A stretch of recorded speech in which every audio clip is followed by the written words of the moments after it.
Ajo do ma hap mua derën e shtëpisë. Bashkëshorti dhe bashkëshortja ranë dakord që ditën e parë të martesës së tyre nuk do t'ia hapnin derën askujt.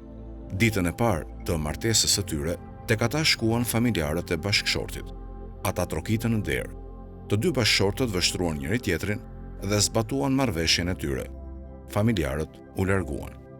Nuk kaloi shumë kohë dhe te shtëpia e tyre erdhën familjarët e bashkëshortes dhe trokitën në derë.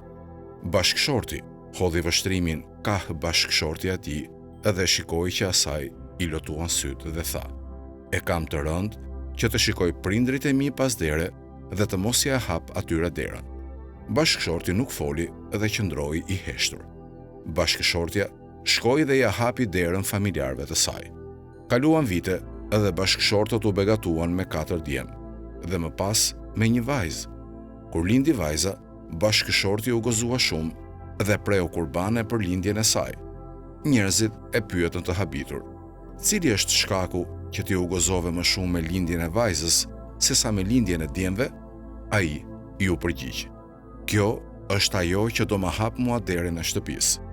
Kush nuk e njeh femrën, nuk ja njeh asaj vlerën."